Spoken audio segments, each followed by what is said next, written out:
الحمد لله وكفى وسلام على عباده الذين اصطفى وأصلي وأسلم على نبينا المصطفى وعلى آله وصحبه نجوم الهدى وقادة التقى. أما بعد، فقد قال النبي صلى الله عليه وسلم: حامل القرآن حامل رأية الإسلام، فمن أكرمه أكرم الله، ومن أهانه فعليه لعنة الله.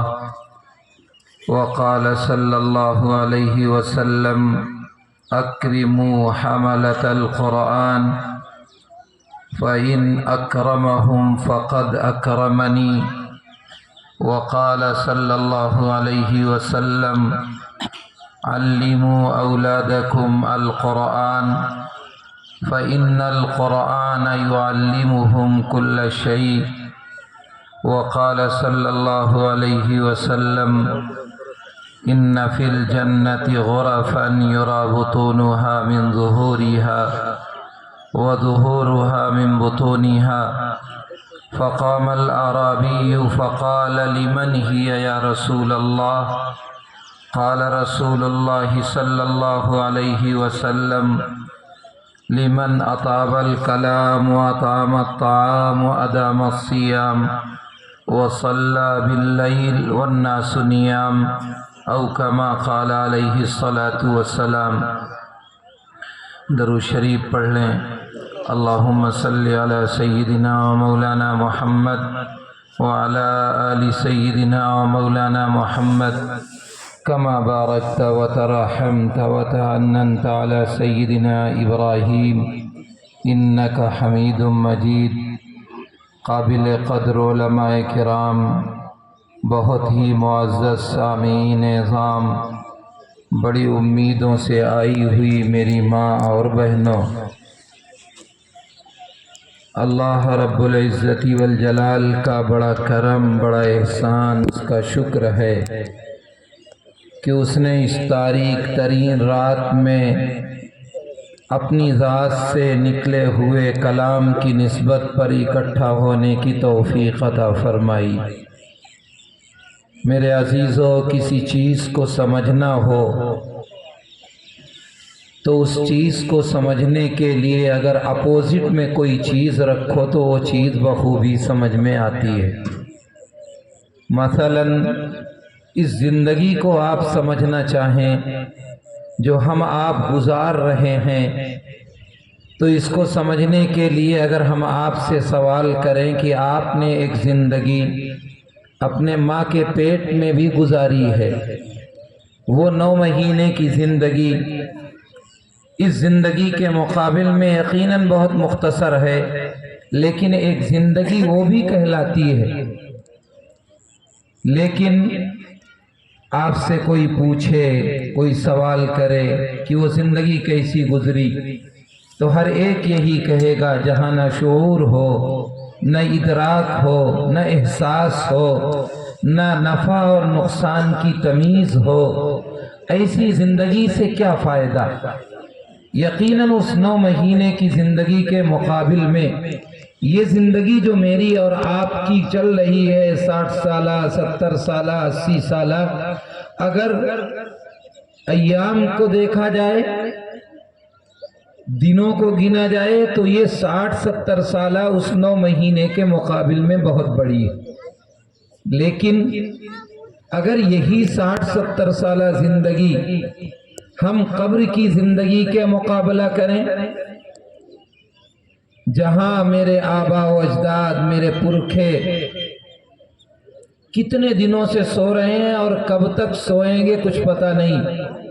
1000 سال، 2000 سال، 4000 سال، 10,000 سال سے سیدنا آدم علی نبینا علیہ السلام سے لے کر کے اب تک جتنے لوگوں کا انتقال ہوا، سب ابھی قبروں کے حوالے ہیں، اور کب تک رہیں گے یہ کسی کو ابھی پتہ نہیں ہے.